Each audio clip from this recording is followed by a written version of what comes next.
come here to chew bubblegum and kick ass. And I'm all out of bubblegum. Good morning, one and all. Good morning to Nat City 619 over on Instagram.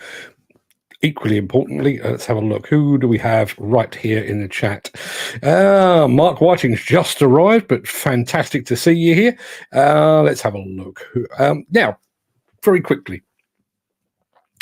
At 6:44 this morning, Gary Muirhead entered our Mystery Machine competition for today. Even though, let me think, 6:44, he was about, 3 and a bit hours ahead? 3 and a bit hours ahead. I haven't even shown you the Mystery Machine. But somebody asked this yesterday. If somebody guesses the right machine before we've even seen it, do they get points? I'm going to go one further than that. If anybody ever guesses our Mystery Machine before we actually show you what it is, you win the month. No, there's no question mark. You win the month. It's as simple as that. Virtual Samson says, good morning. Love your hat. Thank you very much. I love my hat too. I don't know if you can see it, but it's got like a teddy bear fur on it. Loving it. Absolutely loving it. Thank you very much indeed. And thank you to the fine folks at Bobcat who gave me the hat, who are on the show today, funnily enough. I had some more comments coming in. There's more comments on the hat. There you are. Love the cap cracker, that one. Thank you very much indeed. Yes, all good stuff. Now, we'll get to the show in just a moment. Good morning to Garvin, who's just joined us over on Instagram. Mostly diggers are in the house. 16 months.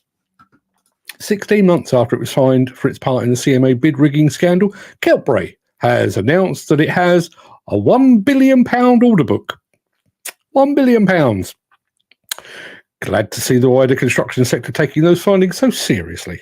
I actually wrote about this very thing a couple of weeks ago. I did. And if you'd like to recap, you can head on over to Demolition Insider and search for an article it's called Should They Even Be on the Pitch? But I can save you the job. If I can find the right button to press, look in the chat now. There you are. Should they even be on the pitch? That's the article. Not specifically about Keltbray. It's about all of those that were caught up in the CMA scandal. Let's have a look. Steve says, the lanyards are stacking up. They are. They are. Look at this collection. Look at this. Wish I'd done it for longer. Wish I'd collected all the ones I'd had over the, well, maybe not all the ones I've had over the years, because frankly, I wouldn't have room in the office. And Deere have noted 70 to 80% losses and laying off up to 400 staff worldwide. Well, now, I do have other things to tell you about, but I'm going to let me tell you about a thing, okay? I need to get to the right place on my computer. I was going to do this a bit later, but I'm going to do it now because somebody has mentioned it. Where is that thing? So, had the latest retail sales figures through from the CEA, the Construction Equipment Association, this morning. And the way that they're selling it is the fact that May is up slightly on April, okay, which is good news. Good news. However, look at this. Those figures are compared, that's January to May 2024 compared to the same period last year. Roughly 19% down across the board. Across the board. Unbelievable.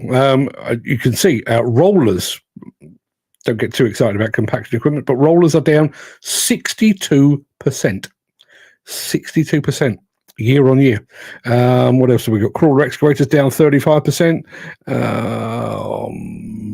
Mini excavators are down 32%. Wheel loaders down 20%. Telehandlers down 22%.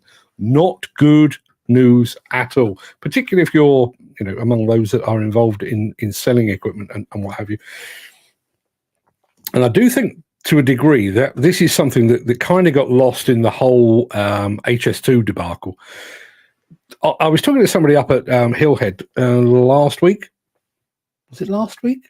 Feels like it was whenever it was. I was up at Hillhead, and we were talking about this very thing, about the fact that I was at a meeting. I think it was a CEA meeting, funnily enough, and they were talking about the amount of equipment. This was just before the HS2 project got Royal Assent, and they were talking about how many different types of equipment. And I'm fairly sure, I'm doing this completely from memory, I'm fairly sure that they were forecasting that the HS2 project from start to finish would require 700 ADTs.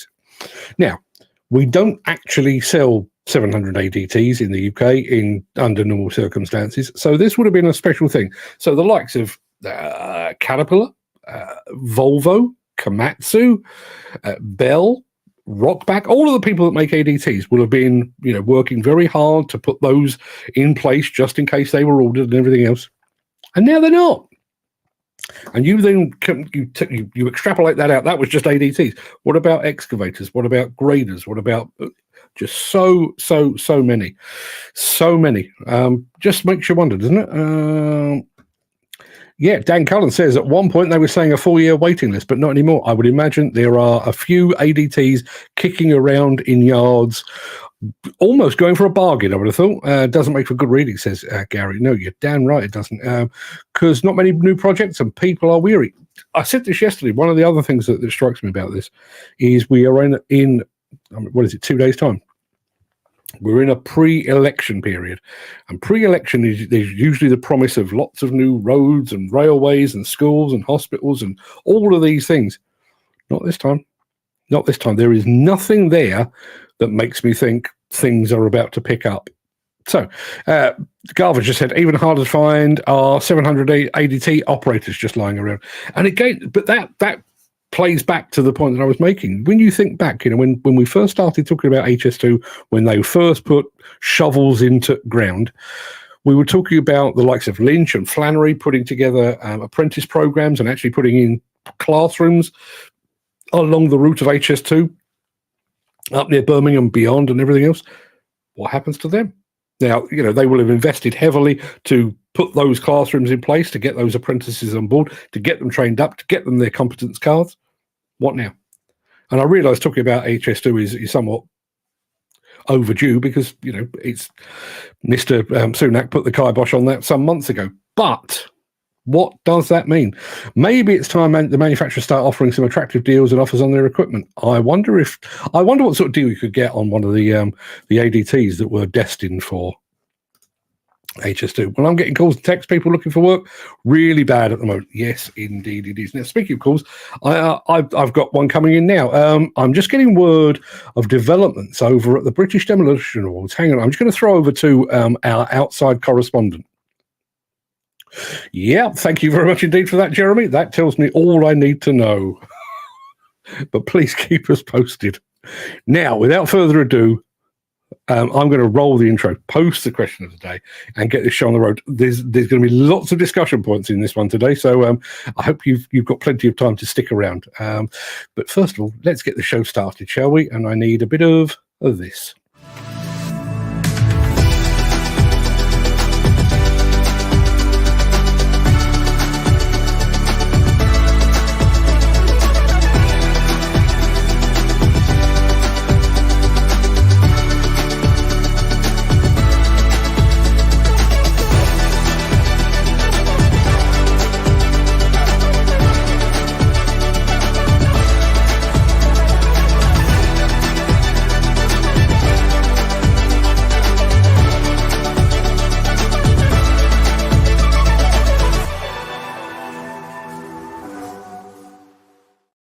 Said there will be discussion points, and discussion points we shall jolly well have. Peter McKenna says, overall, I've had a month's work in 3 months. Now, Peter, can you please clarify? Is that down to ill health? Because I know you have your health issues. Or is that down to just a lack of work? Love to hear from you. Lou Carnish just joined us. Lou actually is the person that sent me the graph on the CEA figures. Lou, we've just featured that. Not good reading, I would say. You can see there our question of the day. Steve Williamson has just said it would depend on when companies are due to renew machines. You may have many companies upgrading their machines and not buying for 3 years or so, maybe. Now, here's the point. I was with a guy in the demolition industry maybe 6 months ago, maybe a little bit more, and he keeps his finger on the pulse, basically. And he is one of those that regularly, I mean, none of his machines are more than 2, possibly 3 years old. He is planning not to renew anything for at least a year. Doesn't that tell you everything you need to know? Now, we've just thrown up the question of the day. Jim Turner says, I'm sure we've had this one before. Have we? I mean, I wish I'd kept track, to be perfectly honest with you, but I'm not entirely sure. Maybe we have. Answer it anyway. I'll come back to it in just a moment. Peter says his lack of work over the last 3 months has been down to the lack of work in the northwest of England. Not a good situation at all. There's Dan Cullen saying, good morning to the wonderful Lulu Carney. Good morning. Mostly diggers. Garvin says the high-end manufacturers don't do those kinds of discounts. Just sell to whenever the demand is globally. Won't take a local hit in any territory. It won't, but you imagine the likes of, just off the top of my head, Finning and Marubeni Komatsu, both major manufacturers, both representing major manufacturers, both located along the route of HS2, both would be expected to be in the mix when people started to choose their equipment for HS2, and that might have required, additional parts. It might have required additional labor to take care of any machines. They will have invested. They will have invested. And what happens with that investment? And thank you, Gary. We have had that question of the day before. My apologies.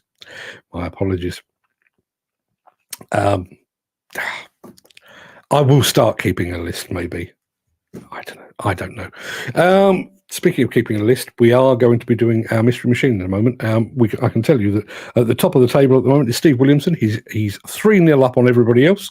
Dan Cullen says, what about Sizewell 2? Multiple plant required. Yeah, indeed, it is multiple plant. Is it the same sort of plant that we would have had at HS2, though? Could you divert one from the other? That's the question. Let's have a look. Peter McKenna says, oh, well, just answer it again. Yeah, just answer it again, and I'll go away and draw up some very, very new questions of the day. I know Gary Muirhead has sent me a few. That one just occurred to me this morning. I thought I'd throw it in there. Wrongly, as it turns out. It is Monday, the 2nd of July. Welcome to the Breakfast Show. I am your host, Mark Anthony, the Walrus of Demolition. In today's show, hedgehogs versus humans, the house building conundrum. Bobcat demonstrates its high IQ, and that's Bobcat's take on the thing that we reported on a few weeks ago. And Magni, the telescopic handler people, have adopted remote working, which will make a lot more sense when you see it in just a moment. But before we get to all of that, we do have the small matter of today's mystery machine. And I can tell you, despite the fact that people have been guessing ahead of times, they have not got it right. So, mystery machine. Let's have a bit of this.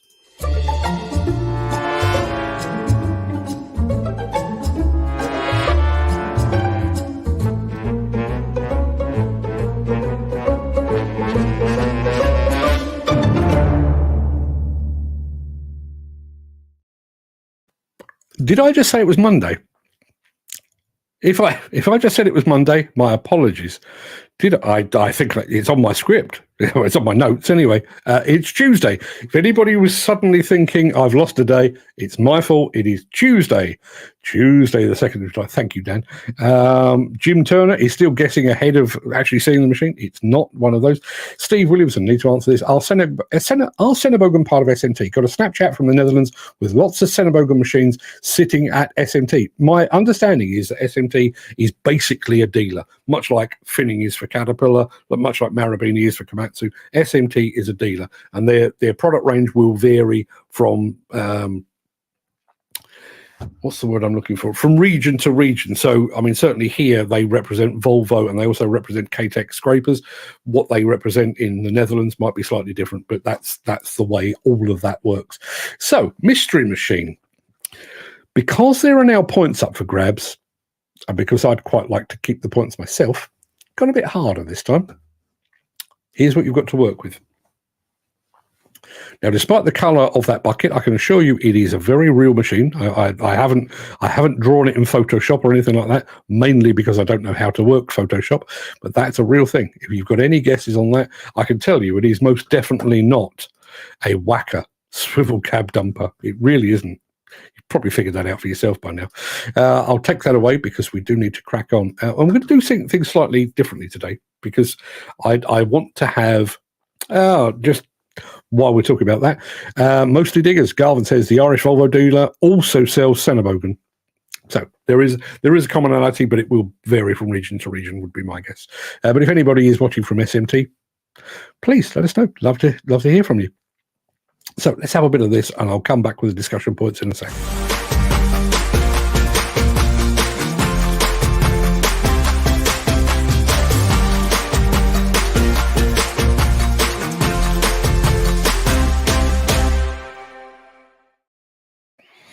Now, just very quickly, Garvin has just said that the Mystery Machine is a Uchai or one of those types of brands. It's not. It's not a Uchai. I'll show you a bit more. There you are. There's a little bit of track. Does that help at all? Probably not. I recorded a video yesterday, partly because it struck me as ridiculous that we're worrying about these things when we're not building enough human homes, when the entire construction is in turmoil. But I recorded it for another reason too. I'm going to play it for you now. I'd like to get your take on this because it runs deeper than this. So here's the video, 4 minutes, bit of a discussion point. Let me know. Before we begin, let me preface what I'm about to say by saying I'm an animal lover. I own 2 boxer dogs. I've personally rescued several hedgehogs, an injured deer, an injured fox, countless pigeons, and an owl. I sponsor an orangutan that I've never met. I think my wildlife credentials are pretty sound. All that being said, I've just read an article that has me weighing up my desire to help animals against my desire to help people. I've been writing about construction for more than 35 years now. When I started, I was on the news desk of a magazine called Contract Journal. Every year, without fail, we would publish the then government's pledge to build enough houses for our growing population. Then, at the end of the year, without fail, I would write about how the government had failed to live up to its pledge and by how much. Over the years, I've seen the number of new homes required rise from 125,000 to 150,000. 150,000 to 200,000, 250,000 to the latest Labour Party pledge of 300,000.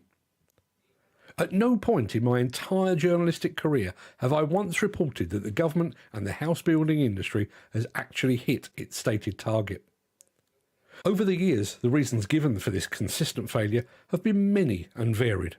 Excessive bureaucracy and red tape, hold-ups in the planning system, house builder inefficiency, a lack of the requisite skills within the industry, leaves on the line. No, that's an excuse for something else. But here's the thing. We couldn't build enough homes when the annual target was 125,000 a year. We couldn't build enough homes when the target was 200,000 a year. So what in God's name are the chances that we can suddenly and miraculously build 300,000 new homes in a single year? Now we realise that it was probably a stupid thing to say. Now, I was reading the Construction Index online last week when I came across an article. Apparently, some of the UK's biggest house builders, including Barratt, Persimmon, Taylor Woodrow and Redrow, have signed up for an initiative called Homes for Nature. The aim of that initiative is to install a bird nesting brick or hedgehog highway on every low-rise development taken through planning from September this year. In addition to nest bricks and hedgehog highways, developers are encouraged to incorporate additional features such as bat roosts and insect bricks. Now, I will reiterate what I said before. I am an animal lover, and I sincerely hope that swifts and bats, hedgehogs and a variety of other critters have somewhere to live. But do we actually have our priorities right here? According to the Labour Party, we need 300,000 new homes each year for people. At a time when there is such a shortfall, should we really be concerning ourselves with the housing situation of Mrs. Tiggy Winkle and her offspring? As an industry, the construction sector already has countless obstacles to overcome. While I don't want any wildlife injured or killed by demolition or construction activities, should we really create another obstacle of our own making to safeguard our feathered and spiky friends? And here's another issue. Why are we so keen to protect some species while allowing others to be harmed? Every bucketful of soil moved by an excavator likely contains the remains of countless insects and earthworms. Do they not count? And while we're about it, what about the nation's freshwater fish stocks? The UK's water companies are openly and actively polluting our rivers and waterways, harming fish and potentially waterfowl. As a nation and as a society, we're standing by and allowing that to happen. And yet bats and hedgehogs get a nice new house, mortgage-free. There's a bit of me that believes those companies that have signed up as part of the Homes for Nature initiative should be applauded. There's another bit of me that thinks this might just be a cynical attempt to garner some positive PR. But there's an even bigger bit of me that believes we should literally put our own houses in order before we start worrying about the house of Batty Bat. Right, so to be clear, I don't have an issue with hedgehog highways, bat roosts or insect bricks and all of that kind of thing. But have you noticed how the demolition and construction industry has become adept at distracting us all from the important bigger picture by bombarding us with the minutiae? We're not building enough human houses, so let's talk about homes for hedgehogs. We're not attracting enough women into the industry, so let's focus on how their PPE fits. We're failing to attract enough young people into the industry, but let's make absolutely sure that our advertising is politically correct and that any photos are just the right mix of male and female, brown and white. And if you can include someone in a wheelchair, that would be just dandy. We've lost 1,400 workers to suicide in 2 years, so let's issue guidance on the dangers of slips and trips. It's 8.5 years since 4 men were killed at Didcot Power Station. We still don't know why, but never mind. Let's hold a nice cosy meeting with the Demolition Trade Association and hope that no one mentions it. When did this happen? When did we become too afraid to actually tackle the real issues facing the industry? When did we become so fixated on a single tree that we lost sight of the forest? I'd love to get your thoughts. Love to get your thoughts on this. Jim Turner says, the whole home building model is just a Ponzi scheme. The moment we stop importing people, it falls flat on its face. We need to ramp up our manufacturing side, not housing and service industry, he says. Hear, hear. Steve Williams says, I can't stand badgers. Why the hell are we protecting them? Costing construction companies all the time. I find myself walking a tight line here. I genuinely am. I do believe I am an animal lover. You know, if I see an injured animal, it literally spoils my day. I hate the idea of animals being injured or killed or anything like that. But we haven't got enough houses for people. Should that not be the focus? Like I say, all the other bits and pieces that I mentioned, we've not got enough women in the industry. Is modifying the cut of their PPE really going to change that? It makes no sense to me whatsoever. Chris Ford says, I put some bat boxes in the barn conversion I'm doing, made a great place for some hornets to nest. Extra large, stinging, nasty bastards. They are flying bastards, make no mistake. They will never meet the target for new homes. Too much complexity, health and safety. Here's the thing. And this is not an industry thing. This is a governmental thing. And I realise we're in the midst of it because we've got the election coming up in a day or two's time. But when did we become suckered into thinking that pledges actually meant something? You know, Keir Starmer is saying that he's going to, you know, the Labour Party is going to ensure that we build 300,000 homes in a year. Well, when the target was 125, we didn't hit that. When it was 200,000, we didn't hit that. When it was 250,000, which it is right now, we haven't hit that. So what is he going to do? Now, if he had come along and actually said, we're going to free up land banks. You know, we're going to have to, you know, start coming heavy with the house builders, free up land banks, ease the planning situation so that we can actually build. You'd go, well, fair dues. At least he knows his stuff. But to stand there and pledge, I mean, I could pledge that I'm going to give somebody £1 million tomorrow. No intention of doing it. It's just nonsense. It's a pledge. It means nothing. All the houses seem to be going to immigrants that come. Not entirely sure I go with that. The booming industry right now is social housing and not private housing. Well, it is where we are. But that chances are that is probably where you have the gap. You know, if you're well enough off to go and buy yourself a nice shiny new home, you're probably okay. But social housing, and here's another thing. This is another thing that I've always wondered. I moved on to a housing development. When I bought my house, it's not this one, it was a couple of houses ago, but when I bought my house, we bought it off plan, and we actually said, what is the plan? And there was going to be, I think in total, I don't know, 100, 120 homes, and it was going to be roughly 60% private and 40% social. By the time we moved in, it was entirely private, no social at all. But they promised that they would actually increase the social housing aspect of the next development, and they were all being built on former hospital land. So, we haven't built any social housing here, but we'll build loads over here. They didn't. And then they said, well, yeah, and we didn't do it here, but we will do it over there. Never happened. Chris Likos has just sent us a heart. Thanks, Chris. Thank you very much indeed. Over on the YouTubes. Alex Latham. Good morning, Alex Latham. 40% new housing has got to be made social, whereas 10 to 15 years ago, it was only 10%.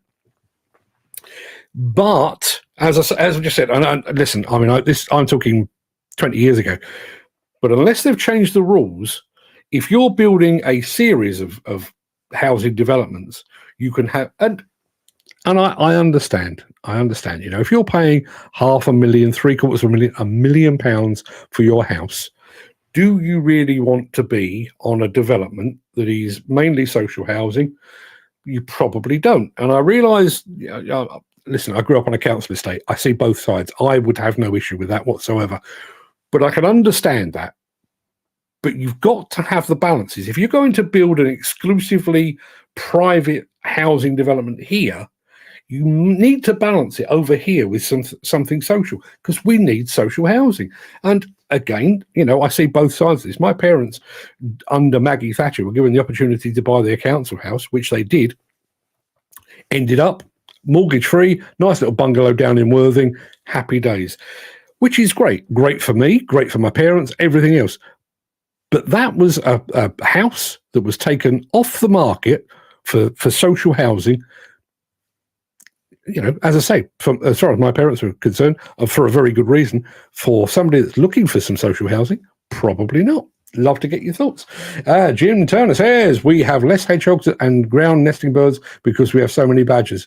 Too many badgers, rather. We have less songbirds because we have too many squirrels and magpies. But the fucking do-gooders that live in a happy, clappy Disneyland thing think the countryside looks after itself, and cutting species is wrong. Totally. Social housing should be council houses that remain rented council houses forever. The right to buy is one of the stupidest things ever brought in. As I say, my parents benefited from it, and indirectly I benefited from it. But looking at it, Jim, I agree. It just makes the country... Where's he gone? There he is. It just makes the country poorer, yeah. Question is lower prices and mortgages and benefits. Maybe. Mick says, let's be honest, gents, we've all been not literally, one would hope. We've all been buggered by wildlife on site, but do we really not want to have them? There is always a way around them. Yeah, there is. But, and I'm going to reiterate so that we don't get the conservation police chasing me down the road. I am an animal lover, and I have rescued hedgehogs.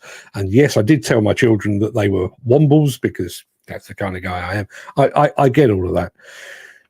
But if you've got mass employment on let's just take HS2 as an example, right? So HS2 is heading its way north. It started out at Old Oak Common, and it's heading north, and it's going to bring prosperity to the... I realise I'm talking nonsense here, but it was going to bring prosperity to the north of England. It's going to make it faster for people in Manchester to get to London, London to Manchester fast, or more capacity, and all the things. Creating jobs along the way, apprentices, more construction jobs, more construction equipment sales, more operators behind the wheels of those. And then somebody stumbles across a newt and everyone goes, oh, no, stop. Is that really sensible? Is that really sensible? And as I say, the final time I'm going to say it, I am an animal lover. I don't want that stray newt to be harmed in any way. But should we be allowing it to halt or delay multi-billion, multi-thousand job construction schemes because of the presence of a newt. Footy says we've got too many rats flying in the sky, but you can't shoot them because you've got to have there's preservation on all seagulls. They're a menace as well. I wouldn't condone shooting seagulls. I go down to Worthing from time to time because that's where my sister lives. They have seagulls down there the size of dogs. And I don't mean chihuahuas, I mean actual dogs. But I wouldn't want to shoot them. Again, I'm not entirely convinced that this is the case either. There are too many asylum seekers taking up the houses. But what about the ones that are all crammed into hotels? They're not taking up housing space. Chris Full says, Jim Turner, I blame Richard Adams, Art Garfunkel, and Mike Batt for Watership Down and Bright Eyes for all the countryside wildlife problems. Well, some of us are of a certain age. Do you remember the first time? I mean, I saw Watership Down when I was a child. I was, oh, look at these lovely, cute bunnies. Oh, the death and destruction. Sorry if you haven't seen it. This is a bit of a spoiler alert. Oh, yeah, the shotguns aplenty. It's like the Wild West. You would feel differently when they shit on your car, mate. They do occasionally. No, they do occasionally, and you're right. Although we do appear to have around this way. I think it's a pigeon. It may be a crow or something like that, but it certainly has bowel issues because it can cover an entire car with one movement. Too right, we should. Sorry if I offend. They were here before we're taking up their habitat. It's a fair comment. It's a fair comment. I'm not necessarily arguing with it, but I was using that primarily to talk about the bigger picture. You know, this idea of focusing on the minutiae and hoping that nobody will notice the bigger picture. I've mentioned this before. There was a study done. One of the major construction companies did a study on whether flat or round bootlaces are safer.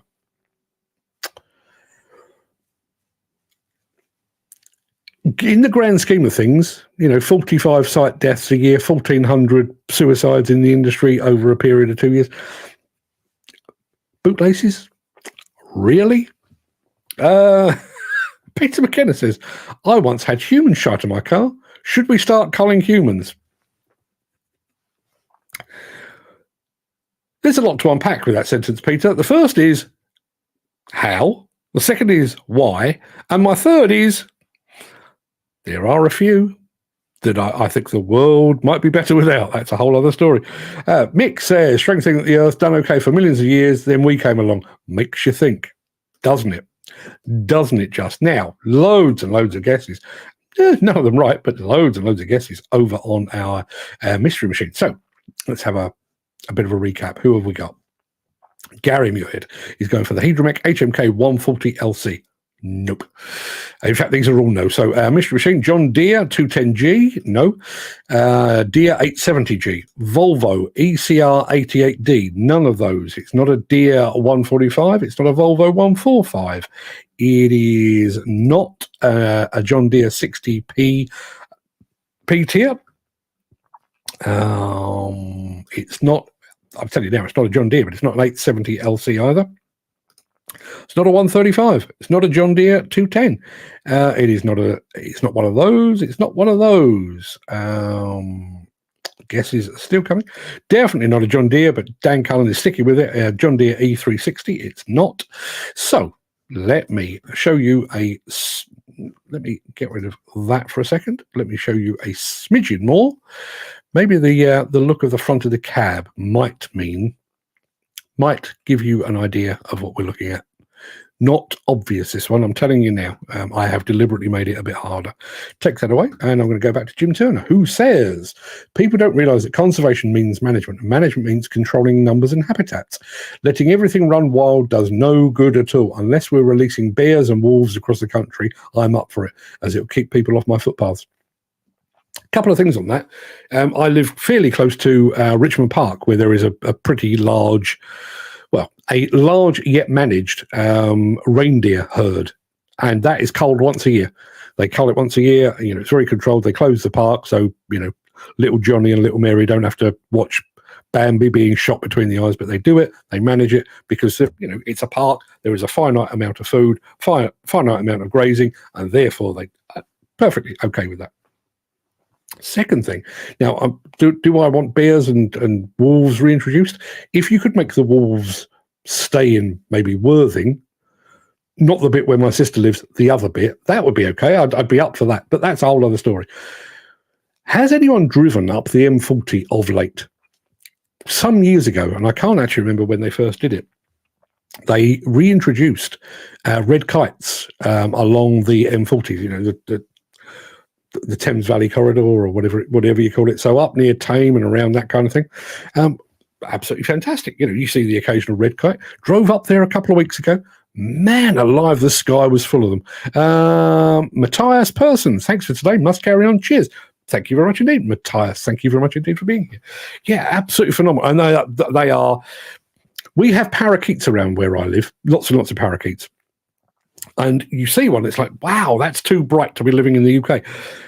The red kites over the M40, you just look at them and think, that's too big. It's like, I've just spotted a pterodactyl. They're too big to be here, but they are an absolute delight to see. Chris Ford says, Peter and Kenneth, there's been one or two have tried, according to history, never ended well. Okay.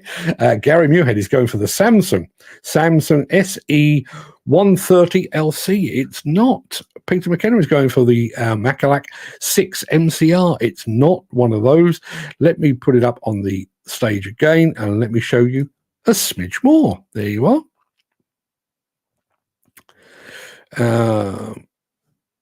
Okay. Mick says, I had a trip once to my mate's relation's farm. He breeds ducks. What for? They're taken up to the north shooting. I kid you not. Can they not breed their own? Can they not? Ah, yes. Good old Fenton. Chris Ford says your dog's not called Fenton, is it? No, it's not. Funnily enough, on the same subject, my children, and they were children, I think my eldest was about 6 at the time, went for a picnic over in Richmond Park, and they got, they wanted to get their photographs taken with the deer and everything else, but they got a bit too close and they caused a stampede. The deer suddenly startled, shot off through the park. Thanks, kids. That took some explaining. Missed it, Mark. You were too quick, was I? There you are. Let's put it back up again. Peter says I sneezed and missed it. We can't be having that. So Steve Williamson is going for the Hyundai HX 130. It's not, but stick around. If you like Hyundais, stick around because we've got a bit of that. Steve Kerstlake, morning Steve, doing his bit for construction sport and all things mental health related, is shouting Fenton at the screen. We've started something now. Yes, let's crack on, shall we? But good morning, Steve. Great to have you here. Keep up the good work, my friend. Let's have a bit of this. If you are enjoying this episode, please consider supporting the show. You can leave us a tip at buymeacoffee.com/demolition news. Now, if you remember rightly, when I first came back from the Czech Republic a couple of weeks ago, we were talking about Bobcat technology. More specifically, we were talking about a system called Bobcat IQ. Well, we tried to explain it, but, I'm not that smart, am I? Let's be honest. So here's Bobcat to explain it instead.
We've just been told that somebody called Iron Body Fit Club is following us over on Instagram.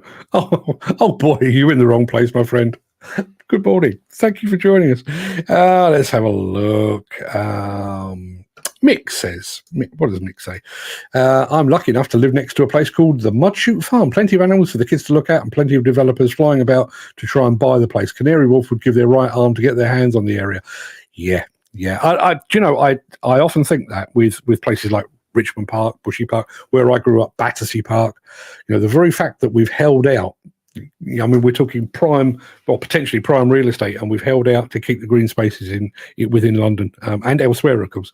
I think that's a fantastic thing, and long may it continue. Always love that. I know there's a really, really, really nice park, not a million miles away from the Arc de Triomphe in Paris. So you've got the Arc de Triomphe, the Champs-Elysees, and the architect, all of this stuff going on. But there is a little haven of green over to the side. Love it. Now, Mystery Machine. Let me take that away for a second. Mystery Machine that currently looks like this. Steve is going for a Bobcat 165. It is not one of those. It is not a SANY SY135C, and it is not an XCMG 130. It's not a Volvo 210. It's not a Volvo 220 either. It's none of those things. Told you today was going to be a tough one. Now, let me take it away because I want to make sure I've got enough to be able to share you. Yeah, okay, so there you are. There's a little bit more. Now, that is a pretty funky looking cab, I think you'll agree. Does that help? Peter McKenna is going Hyundai. It's not a Hyundai. It's not a Volvo. It's not a SANY. It's not an XCMG. It's not a Bobcat, and it is not a Mechalak. I know that doesn't narrow it down a huge amount, but those are all the things what it's not. Dan Collins going back to work. So the door is open, people. One of the stars of the Mystery Machine league table. Well, not yet.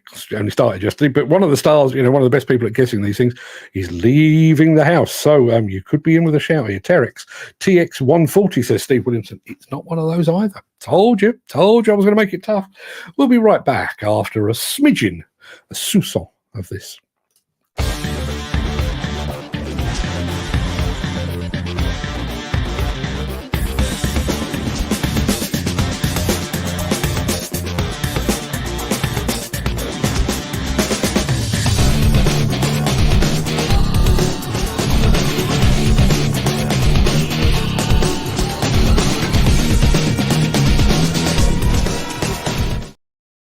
I know we all look longingly at the US shores and think, if only we had access to that fine John Deere equipment. You ever thought about how broad their range is? Have a look at this.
Yeah, loving a bit of John Deere. I think we've had some more guesses on our Mystery Machine. Chris Ford says, cab looks like a JCB, so a JCB 220 LC. Is it? It's not. It's not one of those at all. Here's a little bit more. Not sure that configuration helps in any way, shape or form, but nobody has even got close yet. Steve Williamson, thank you very much indeed, Steve. Awesome video. Well, hats off to John Deere for producing it, and hats off to me for putting the music to it, which is obviously the important part. clearly isn't the important part, I know, but, you know, you've got to take some credit somewhere. And speaking of credit, what have we got? I think we've got 2 more films to play you, and if you haven't got the Mystery Machine by then, the 3 points will go to me. They will go to me, and I'm sure you don't want that. So stick around. We'll be back after this. Since the finance bill came into effect in April, the construction industry has seen a surge of fuel thefts. The rising cost of living has placed an additional risk of theft by employees and contractors, as well as opportunistic thieves. By using diesel dye and placing warnings of its use, you are sending a clear message that this is your fuel.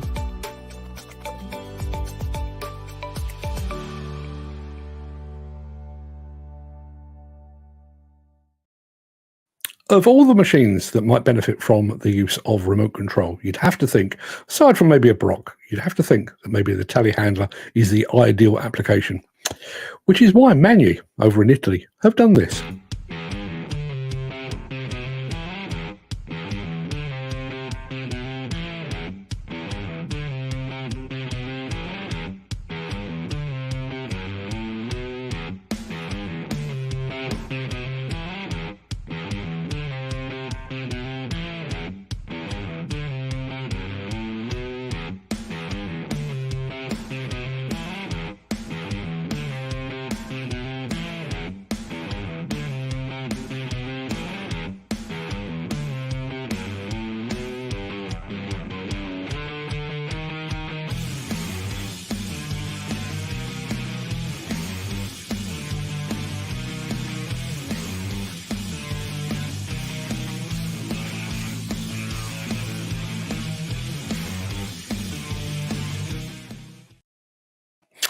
Pretty smart. I think I'll agree. Dan Cullen's just asked a question. Question: why do phone companies say 99.9% coverage and yet barely anything? I have an answer for that. Because if they advertise that they only gave you 30% coverage, you wouldn't buy them. That's the truth of the matter. Still no more guesses on our Mystery Machine. Let me take it away. I just want to make sure. Can I show you a bit more? I can show you one more slide. Let me put it on the stage. There you are. That's what you're looking at the moment. There you are. There's a little bit more. That is what you've got to work with. There are no more. So unless you can come up with the answer based on that before we get to how many videos did I say we had left? We've got the Hillhead intro, and then we've actually got the film. So you've got about 3 minutes in which to get the right answer. Otherwise, the points will go to me. What have we got? Steve is saying a JCB JS130, not a JCB. Chris Ford, Hitachi ZX350, not a Hitachi. Told you, I've made this a lot harder today because there are points and possibly prizes up for grabs. And I'd quite like to keep the prize I have in mind. Not that bothered, to be honest, but you get the idea. We'll come back with the answer unless somebody comes up with it between now and our final film. But speaking of final film, we need an intro to it. Let's have one of these.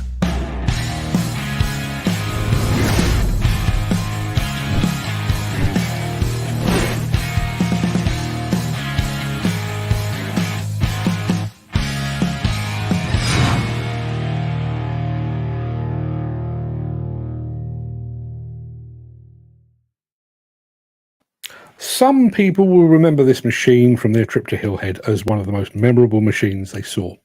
Some will remember it as the biggest excavator on the display area. Some will remember it for its technology, for its aesthetics, for its power. Personally, I'll remember it because it's where I hit in the head. But I'm not going to hold that against it. This is Hyundai. We're here at Hillhead 2024, and as you can see, Hyundai have gone big, really big.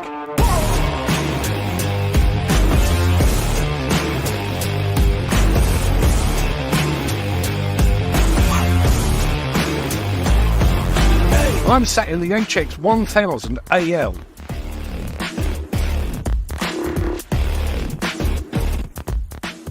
This is the biggest excavator at the entire show, 97 tons.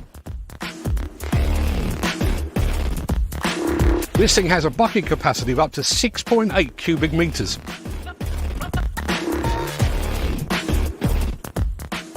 And a dig depth of almost 9 meters.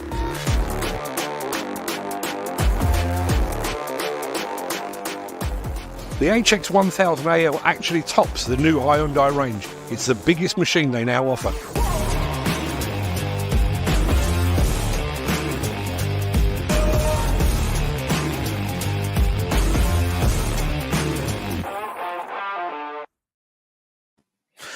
Yeah. If my speech was slightly slurred while I did that bit within the cab, it's because I had brain damage. You know, it was probably only temporary.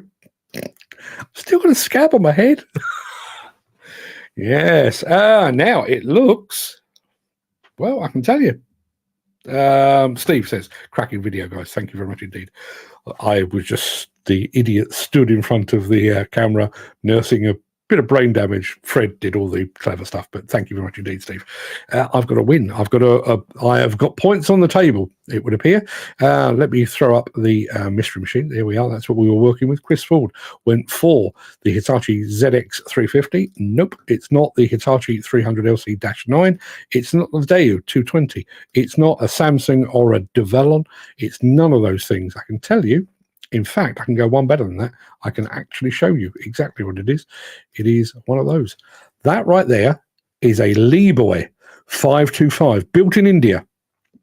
And there's bits of it I can see where Chris is coming from. There's bits of it there that look very, very JCB. I totally agree. But it is a Lee Boy 525. All the way from, I'm going to say Delhi. I don't actually know, but it's over that way somewhere. So yes, 3. I'm going to write it down. 3 points to me. So as it stands at the moment, everybody has 0 apart from me and Steve Williamson. Steve is slightly ahead on goal difference. I don't know how that works, but he is slightly ahead. But yes, we are 3 points each and nobody else has any points. And Steve actually says, by God, you've got to set. That was the plan. Not that I particularly want the points, but I'm trying to vary it a bit, you know, and I will throw in some really, really easy ones, but I want to throw in some hard ones as well to really sort them in from the boys. And the girls from the women. Do you sort the girls from the women? The women from the girls? I don't know. Is there a female equivalent of that? I honestly don't know. But there we are. 3 points to me, and the show is done. I am going to roll the outro in just a second before leaping gazelle-like over into the chat to see what you're all saying today. Loads and stuff to discuss. If you can't stick around for that, then please stay safe. Look after yourself, your family, your friends, and your colleagues. Hope to see you again very, very soon. But if you do have the time and the inclination, I will be back with the Craic immediately after this final word from our King Show sponsor, including we will go back and have a look at the answers to our question of the day. If aliens landed on planet Earth, when they'd finished shaking their heads at the destruction we have wrought upon it, who would we get to represent humanity? Who would we send for a meeting with the aliens? Peter McKenna. Close, my friend. Close. Lee Boy, 525E. That's exactly what it is. But you just a touch too late. He says, hope I've not missed out, just been to the toilet. I don't need to know about your toilet habits, but yes, you have just missed out, I'm afraid. I'll be back in just a moment with the Craic.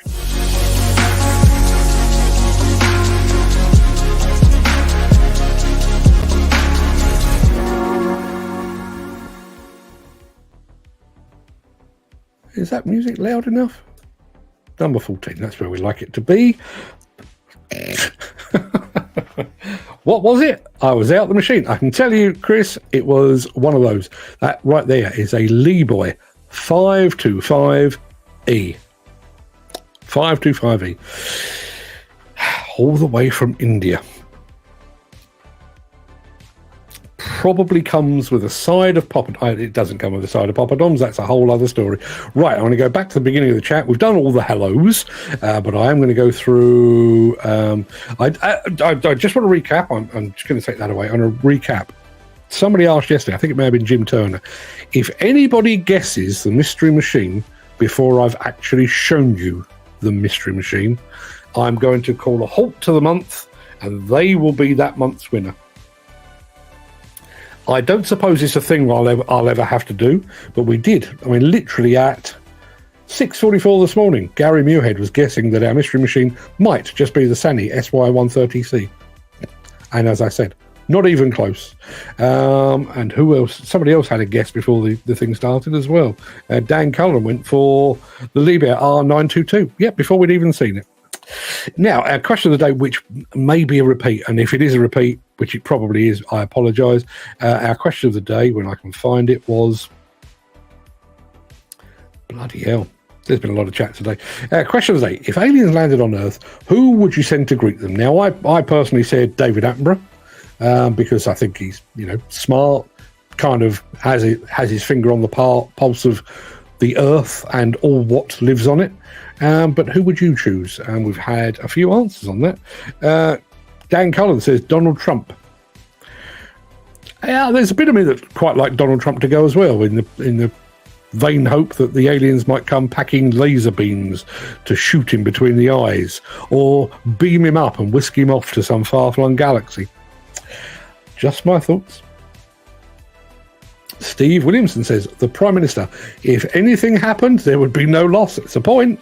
It is a point. Oh, imagine. And I don't just mean... Imagine if we sent a delegation, a cross-party delegation, a couple of Tories, a couple of Labours, a couple of Lib Dems, maybe an SNP and a Plaid Cymru as well, sent them to greet the aliens. And there was a flash of light and they were all disintegrated or whisked off to Alpha Centauri. What a day that would be. What a time to be alive. I'd throw a party in my street. Even though I don't speak to my neighbours, I'd throw a party in my street. Jim Turner says, I'd go myself. Okay. Seems fair. Having met Jim, I'm sure he would be able to tell the aliens about his plans for world domination in the field of construction equipment. Why is that not playing? That's because I pressed the wrong button. Thank you very much indeed. Let's have a look.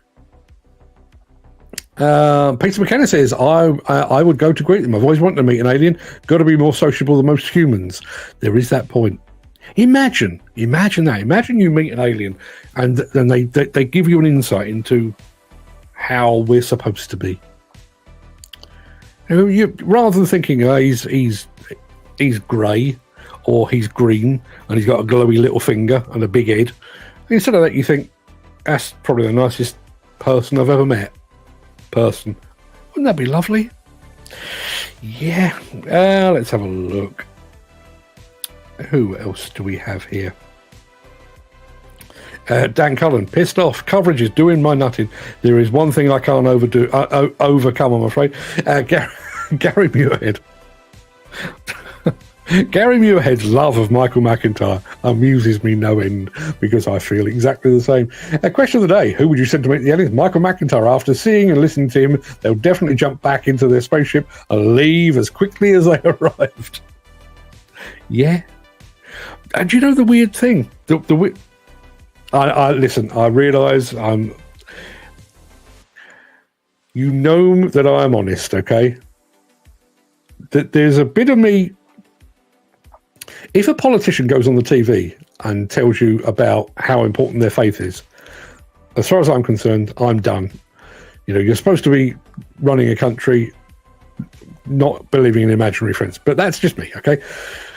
But when you meet somebody and you get to talking, what did you watch on TV? Or love Mrs. Brown's Boys, or I love Love Island, or Michael McIntyre, that guy's funny, or Benidorm, that's the best TV show in the.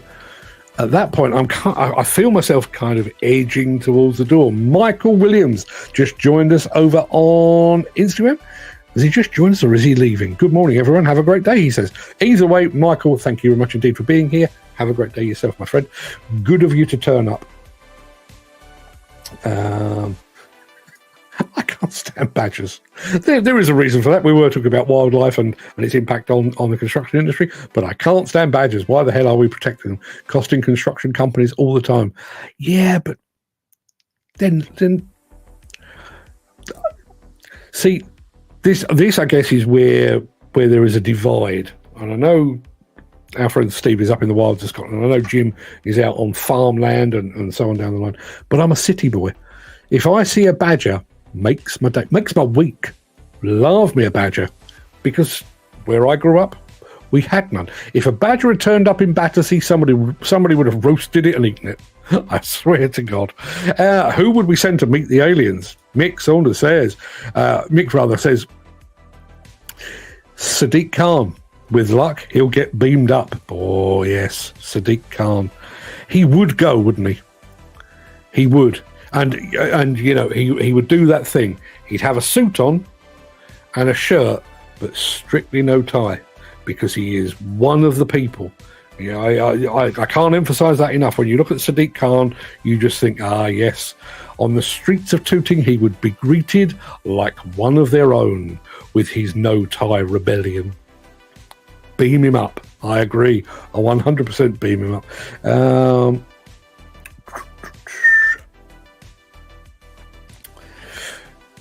Let's be honest, gents. We've all been buggered by wildlife on site, but do we really not want to have them? There is always a way around them. The problem we have, though, is there is a way around them, but the situation we have is that we're not granted the ability, or we're not empowered enough to make those judgment calls ourselves.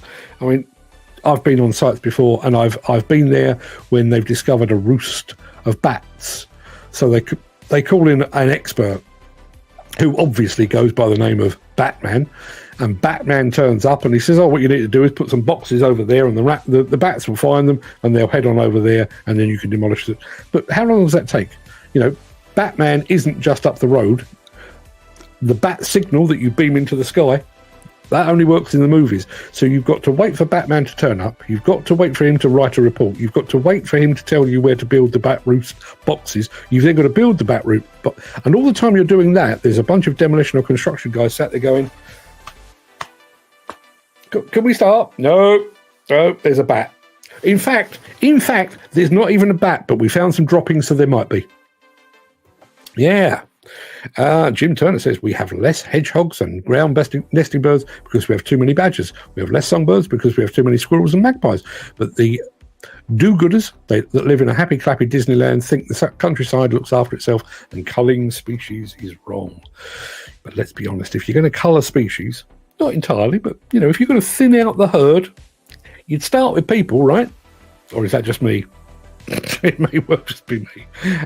What else do we have here?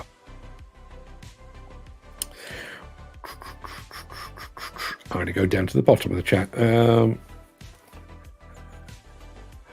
Andy Hare says, darn it, an hour late. Did I miss much? Well, Andy, I hate to be the bearer of bad news, but I can tell you that we gave away some free money. We had dancing girls, one of whom was naked, just after 10 o'clock. So yeah, you missed quite a bit. Sorry about that. Now here's a little treat. Here's a fella. Tell you about him in a minute. Kevin Howes says, hey Mark, nice to see you from all at Team Data Tag and the official Caesar scheme.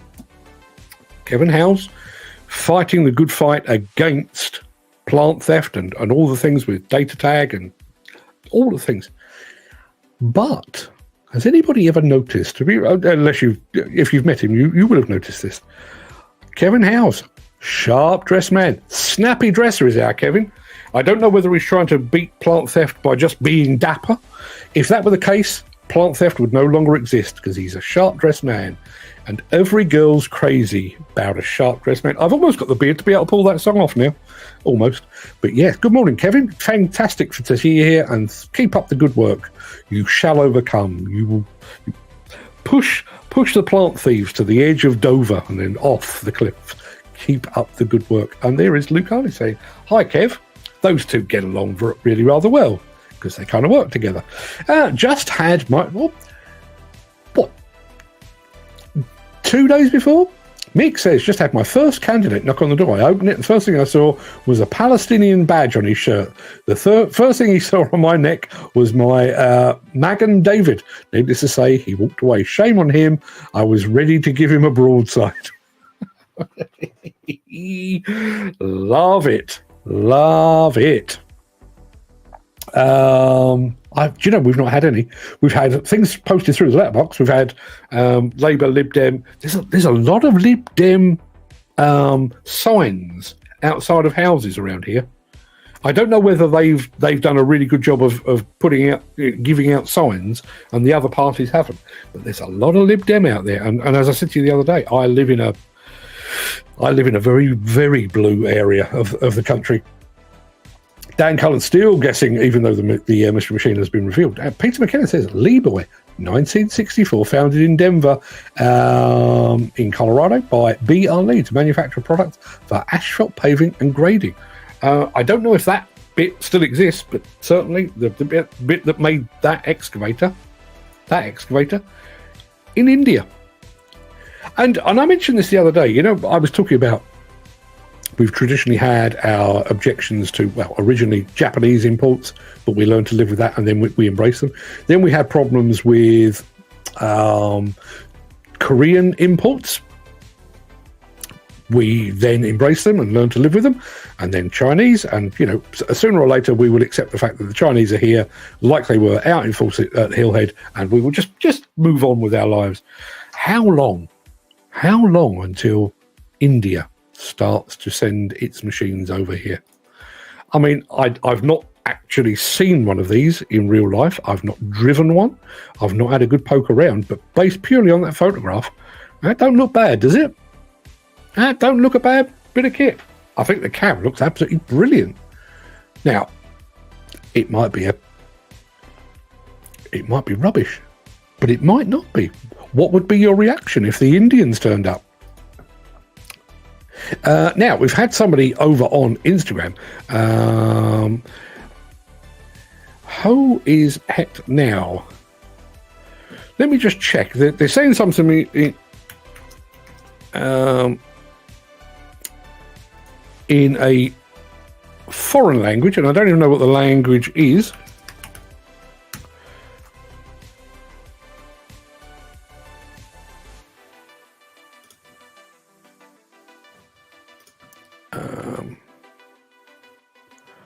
How you doing?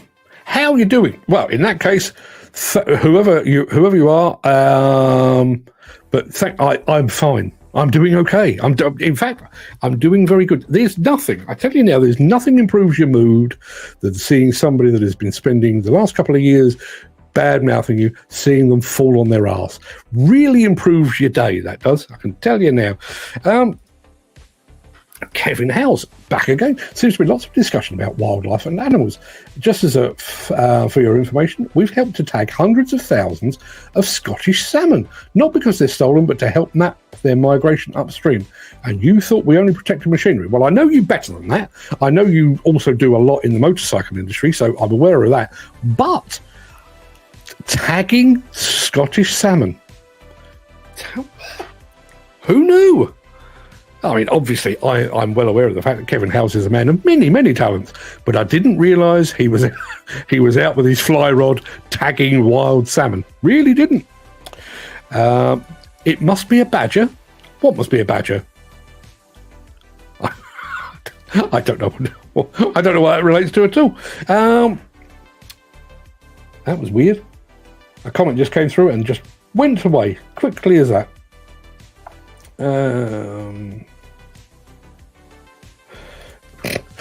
Coverage played a silly twat today. Well, not a great deal I can do that. Now, why am I seeing Peter McKenna in stereo? Peter's just popped up over on Instagram. Does that mean he's completely bailed out on... Where was he before? Not entirely sure. He was on Facebook, and now apparently he's over on Instagram. I don't know why that's the case. That's going to pretty much do us. I would like to continue the discussion. Where are we? The second. So second Saturday. So not this week, but next week, we'll be doing a Saturday social. And one of the things I want to note down for discussion then is this idea of focusing on the minutiae rather than the bigger picture. And I used Hedgehogs as my example, but there's lots and lots of examples of the industry doing that. Let's have cozy little meetings of 12 or so people and let's talk about health and safety. Yeah, that's fine, but what about actually bringing to conclusion an investigation into the death of 4 people 8.5 years ago. Let's talk about PPE and the fact that, you know, some women have bosoms and they can't use PPE like us blokes do. Yeah, but what about stopping them being sexually harassed at work so we can actually get some women into the industry? All of those things. If you fancy a bit of that, you can do that. Now, I realise you can watch in mono, 1 channel. You can also watch in stereo, 2 channels. I'm not entirely sure what watching 3 channels is, but Peter McKenna is now watching us over on YouTube as well. I don't know what he's playing at. Friend of mine, Peter Badger, you want to see the damage it did to his car, wrote it off. A badger wrote off a car? Really? Have a good day, gents. The Hound wants to find his favourite tree and stay safe out there. Mick, thank you very much indeed. You do the same, my friend. I will be back. I will be back tomorrow with more of the same. The same as what? I don't know. But it'll be more of this. There will be another Mystery Machine. Maybe a bit easier tomorrow. But I'm quite pleased. I've got 3 points in the bag, I have to say. I didn't want to finish with a complete duck at the end of the month. So I've got at least some points on the table. Back tomorrow, 10 a.m. If you fancy a bit of that, please turn up. If you don't, hardly blame you, could I? Has been a bit of a ramble today. We've been all over the shop. But yes, go forth. Go forth. Everybody that is among our regulars, thanks for being here. And the irregulars, Kevin House, Andy Hare.